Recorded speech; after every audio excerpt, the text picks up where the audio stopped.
안녕하세요. 주식유치원 야너주의 김파고입니다. 오늘 공모주 투자 실전반 영상에선 비즈니스 데이터 플랫폼 기업인 쿠콘의 목표가에 대해 알아보고 내일 청약을 마감하는데 하나금융투자, 삼성증권 둘 중에 어디에 청약을 해야 하는지 균등 배정과 비례 배정 각각 예상을 해보도록 하겠습니다. 먼저 청약 첫째 날 경쟁률 현황 살펴보겠습니다. 쿠콘은 대표 주관사인 하나금융투자와 공동 주관사인 삼성증권 두 증권사에서 공모를 진행하는데요. 하나금융투자는 일반 청약자에게 배정된 수량이 약 28만 2천 주이고 삼성증권은 12만 주인데요. 첫째 날 하나금융투자에는 약 8만 1천 건이 신청되었고 경쟁률은 433대 1이었으며 삼성증권에는 첫째 날 무려 13만 4천 건이 신청됐고 경쟁률은 237대 1이었습니다. 오늘 영상에서는 과연 균등 배정을 몇 주 받게 될지, 아직 청약을 완료하지 않았다면 내일 청약할 때 비례 배정 수량으로 하나금융투자, 삼성증권 중에 어디를 선택해야 할지, 세 번째, 쿠콘의 목표가는 얼마일지 알아보도록 하겠습니다. 먼저 첫 번째, 쿠콘의 균등 배정 예상입니다.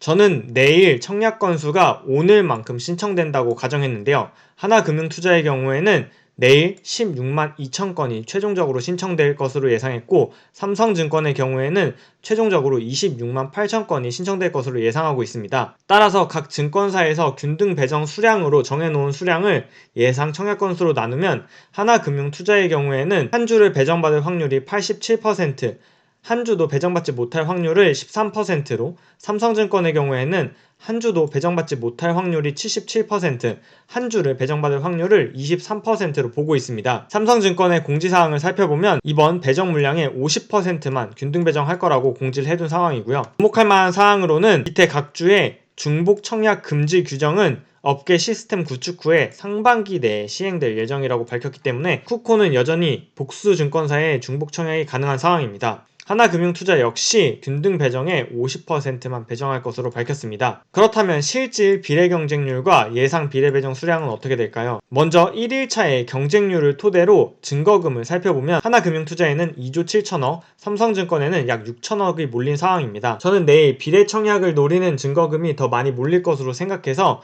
하나금융투자에는 약 8조 원, 삼성증권에는 약 2조 원이 몰릴 것으로 예상하고 있습니다.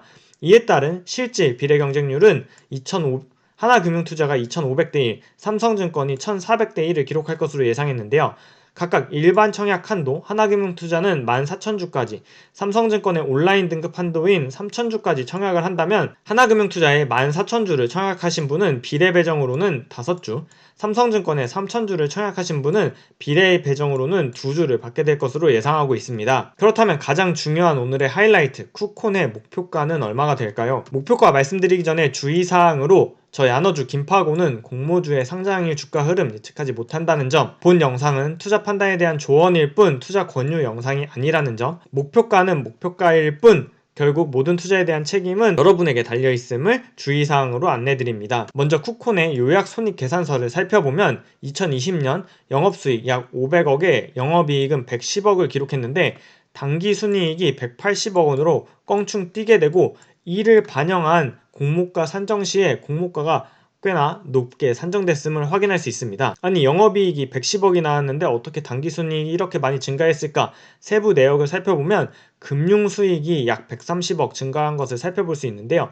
이에 대한 주석을 살펴보면 결국 웹캐시, 계열사 웹캐시의 지분평가 가치가 크게 증가한 것을 확인할 수 있습니다. 실제 계열 회사의 현황을 살펴보면 탑업인 출자 현황에 웹캐시에 대한 평가 손익이 올해 128억 증가한 것을 확인할 수 있습니다. 따라서 쿠콘의 사업적인 가치가 아니라 지분평가로 인해서 당기순이익이 크게 증가했다면 과연 올해는 얼마가 나올지를 예측하는 게 중요해지는데요. 회사가 밝힌 자료에서 작년의 성장률 그리고 작년의 영업이익률을 2021년에 그대로 적용해 본다면 2021년에는 약 610억 원의 매출과 영업이익률 22%가 유지됐을 때 영업이익 136억 원이 기대되는 상황입니다. 쿠콘의 경우에는 2018년부터 영업이익보다 순이익이 높은 상황이 계속해서 연출되었기 때문에 아마 앞서와 같은 금융자산에 대한 평가 손익이 증가했기 때문으로 보입니다. 따라서 2021년에도 영업이익보다 순이익이 조금 더 증가한 150억 원을 예상한다면 공모가에서 산정한 비교기업 PER 24배를 적용할 경우에 적정 주가는 44,000원으로 계산돼서 공모가를 하회하는 목표가가 나오게 됩니다. 앞서 예상한 매출액과 영업이익은 2020년보다 성장한다고 가정했기 때문에 이러한 목표가를 수정하기 위해서는 PER이 잘 적용되는지를 따져봐야 되는데요. 비교 기업의 PER 산출을 살펴보면 먼저 가장 높았던 PER은 NHN 한국사이버결제의 35배였고 가장 낮은 PER은 KG 모빌리언스의 16배였고 이를 평균치 한 24배를 적용했기 때문에 만약 쿠콘의 NH 한국사이버결제와 같은 PER 35배를 적용한다면 2021년 예상순이익 150억 원에 PER 35배를 적용한 시가총액 5,200억, 목표가는 63,000원이라는 계산이 나옵니다. 목표가 63,000원은 확정 공모가인 45,000원에 40% 상승한 수치입니다. 다만 쿠콘의 유통 가능 수량이 이전 공모주 대비해서는 꽤나 높은 편인데요. 유통 가능 비율은 43%, 유통 가능 수량은 340만 주나 됩니다. 따라서 유통 가능 물량이 높기 때문에 상장일날 매도 물량으로 적용될 수 있다는 점을 유의해 주시고요. 다만 기관의 수요 예측 시에 의무 보유 확약을 신청한 기관이 30%로 높았기 때문에 차후에 실제로 기관에 배정될 때 의무 보유 확약을 신청한 기관에게 몇 %나 배정되는지를 꼼꼼히 따져봐야겠습니다.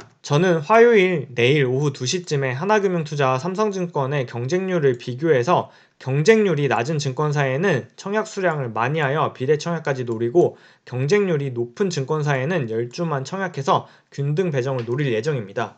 또한 4월 21일 수요일에는 지난주에 청약했던 이삭 엔지니어링, 해성 TPC가 상장하는 날이죠. 야너주 구독자분들 잊지 마시고 잘 매매하시기 바랍니다. 두 종목에 대한 목표가는 지난 영상 링크 걸어둘 테니 참고하시기 바랍니다.